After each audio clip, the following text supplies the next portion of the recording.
Hello, Internet. It's time for Wednesday's Serial. It may not be apparent to you guys, but I've mostly been reading stuff outside of the big two lately, if I've been reading at all.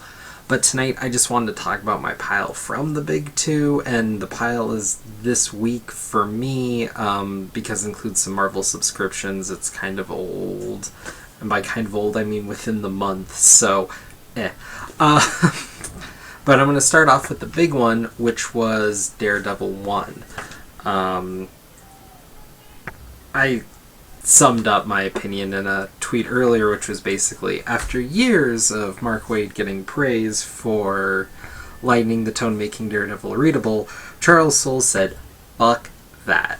I was interested about the idea of defense to prosecution and seeing kind of maybe a twist in how that would play out the view of Daredevil, but the problem is because now we're with a different writer, the entire view of Daredevil is more negative from page one. There's no tonal shift, there's no nothing. Everyone is more negative. Everyone's more of a dick. Even the art's more dour and grainy and gritty and shitty, frankly. And so is the writing. This is bad. This is bad. This is just cynicism without need. This is him being a prosecutor because he can't see anything good. Foggy isn't Foggy anymore. Foggy's supposed to have some charm, something, and things need to be dour.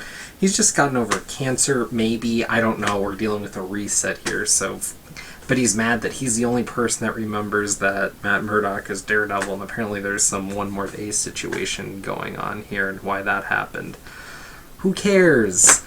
Not me. This is the worst launch to a new Daredevil ever, actually. I can't think of a more disappointing Daredevil comic written. And I've read Daredevil back through over a decade now.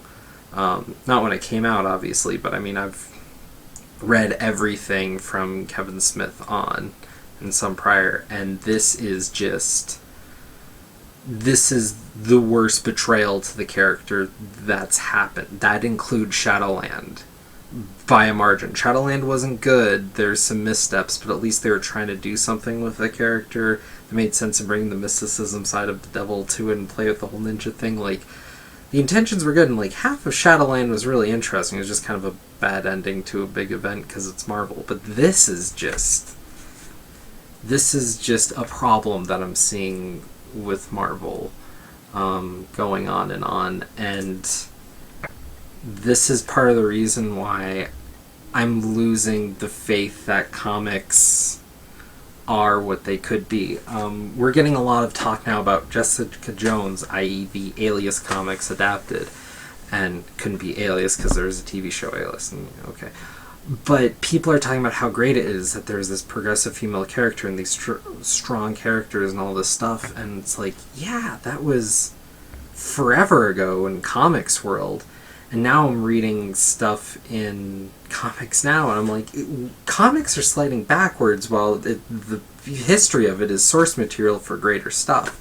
It's ridiculous. It makes no sense. And this comic is seemingly at the key of it. Maybe I'm being a little overly harsh on a first issue, but man, I'm not in a good mood tonight, and I'm not thrilled with the fact that we have to have a down and dour Daredevil. It's pointless. It serves no purpose. There's no point to this comic because it's so negative. Like, why are these people so upset? We don't even know, so why should we give a fuck? Like, this is ridiculous.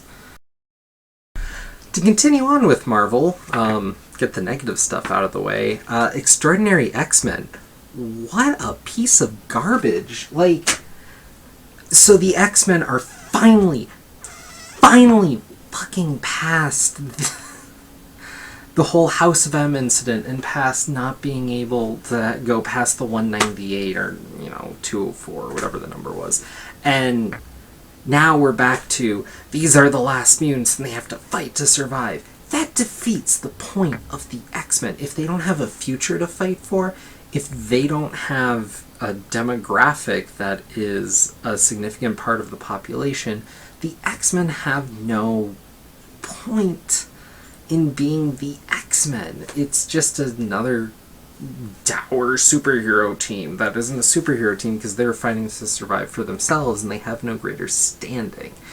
They have no point. It betrays the entire point of every good X-Men comic that's ever come before it. And we just played this card for about a decade. And can we get back on track to what made the comic great?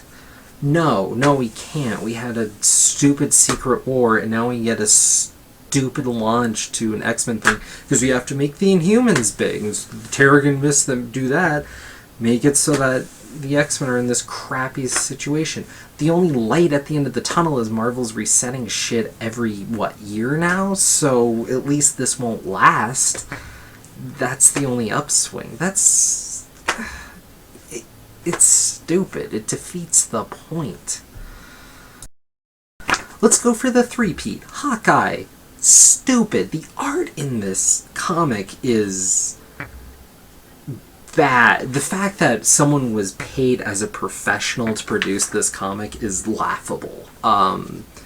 This is stupid. This isn't what I signed up for. This wasn't the Hawkeye run, and this isn't the Hawkeye run that I didn't sign up for. This is a restart of that has gone downhill from already having gone downhill. This is back to why would anyone care about Hawkeye, especially when this is the comic highlighting the character. You're trying to sell people on a series with this?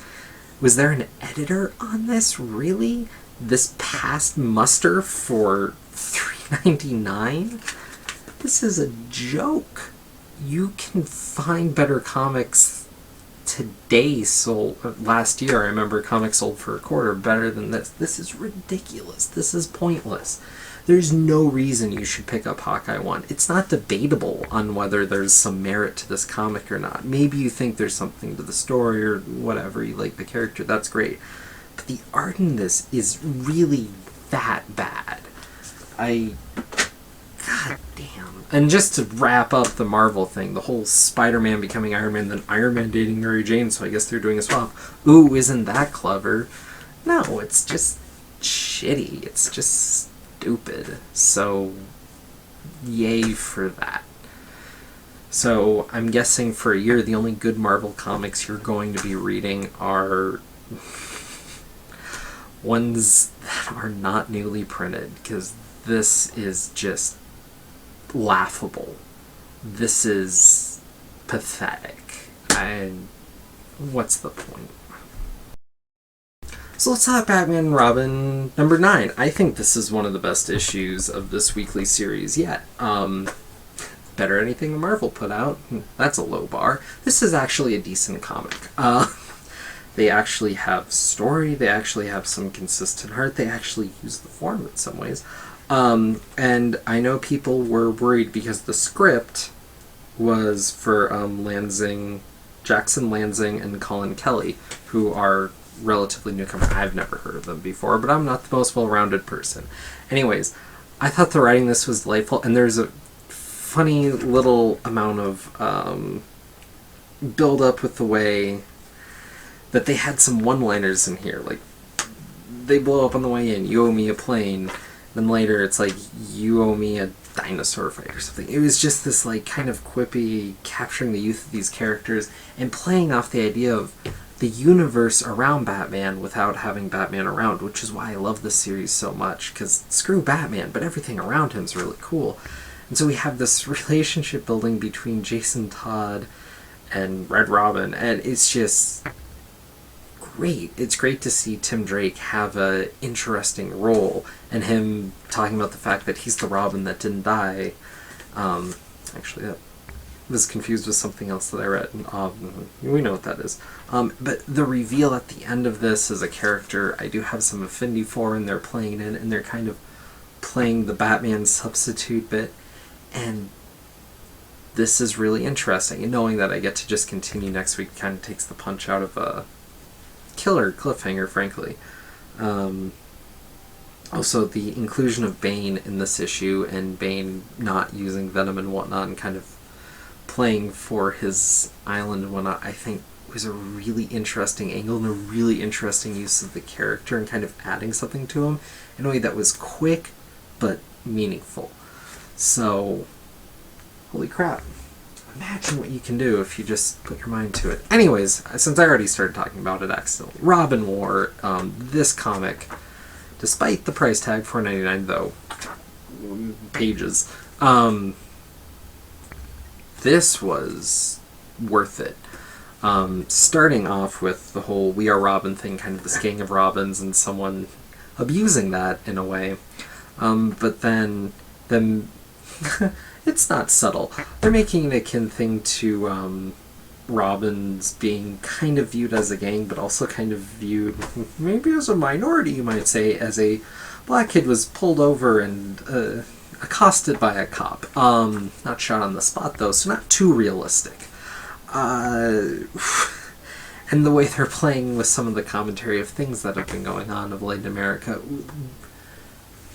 This is the only comic that has the balls to do it, really? This was so good for that. And also playing in with the idea of them playing off the symbol of Robin, but then Damian coming in and not liking that, but then the other Robins coming and saying, like, we need to talk to them, need to make them understand Damian just being an ass, which is the characters playing off it, right? And you see all these tensions build, and this is the only perfect use I've seen of Gordon Bats. Him coming in as this police authority figure, being the police bat PD, and being like, well, we need to stop this. This is illegal. You can't be Robins because being Robin is against the law.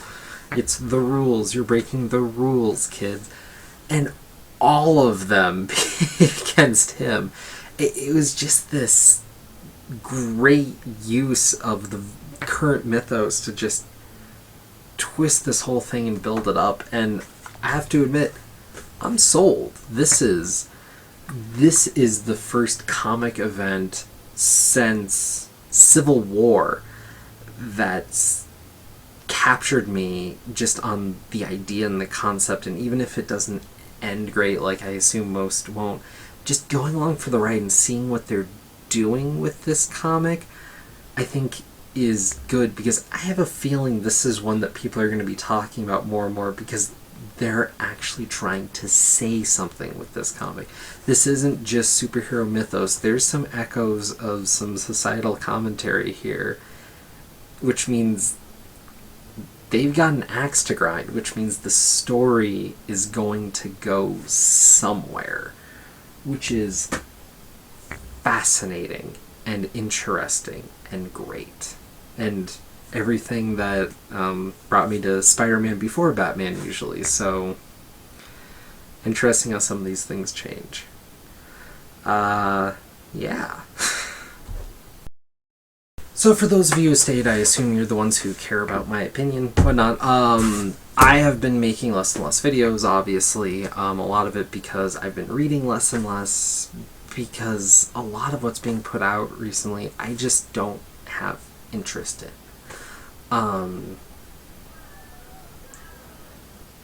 A lot of comics are kind of circling around. And I kind of been soul searching, I guess. I don't know. I'm kind of thinking, like, what kept me with comics for all these years? Like, I know I started when I was a kid and all that, obviously, but I mean, past being a teen, past, college, past all that, into my adult life, like, what kept me engaged with comics? What kept me going? And looking back, I remember these stories meaning something, having something to say, and I can think of all these points of comics that kind of made me a well-read person in some respects, just not from your classical sources. And these stories having something to say.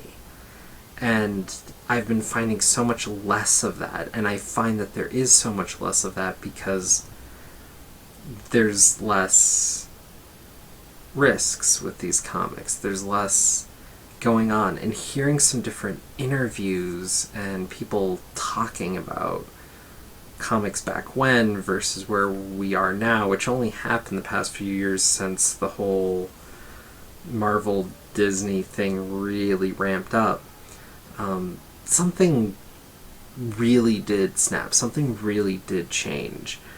And it's not the same. And looking back, there's a lot of stuff I want to read, and I keep looking around my room at all these comics I bought and haven't read. And then, Edward Numbers, sorry. I've been watching him longer than literally anyone else who's watching this video, I'm sure, and I can't remember his numbers, 2952. He did a retro review recently talking about Stormwatch, and just that little bit, and him talking about Jenny Sparks. I know Jenny Sparks was in Stormwatch for some reason, despite reading The Authority. I thought she was Authority originally, well, the Stormwatch issues that led into The Authority and all that. But there's more, and him talking about that, and kind of this idea of the decades and the comics reflecting different ages. Something in me clicked about that idea that something changed with the corporate thing, but something also clicked with me realizing, like, I haven't read those Stormwatch comics, and those sound great, and I want to read that. It was a weird thought thinking, like, oh my god, someone recommended to me a comic I do actually want to find and read, and it's not going to be some huge expensive thing, probably. It's just something I want to read.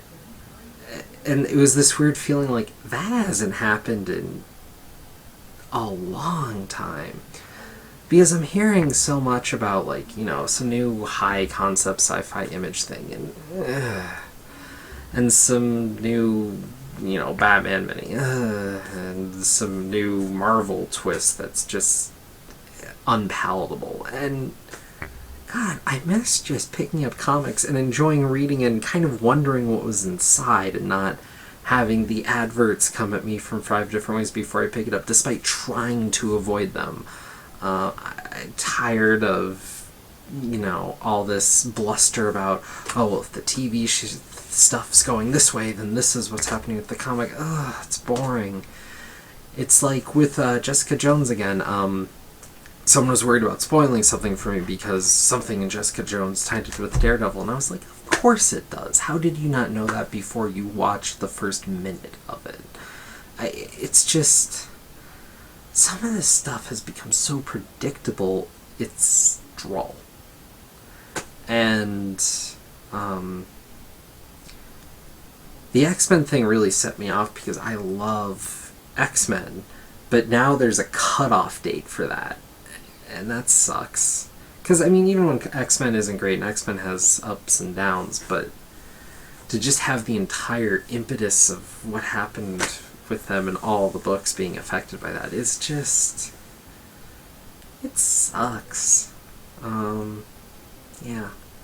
But I still got me some Turtles. The Turtles Batman crossover's coming up. I mean, Rain Ghost in the Shell, which is really interesting. I want to read some Lucifer. I have all the stuff I want to read, and I just think it's going a different way, and I want to try to find ways to talk about comics that are more trades, I guess, and stuff, and I should be looking at Running with Comics. I've been talking about this forever, and I don't know. It's just been kind of a negative thing, and I don't want comics to become a negative thing for me, which means I guess I have to step back in a way so I can see the good stuff and not just be mired in this nonsense.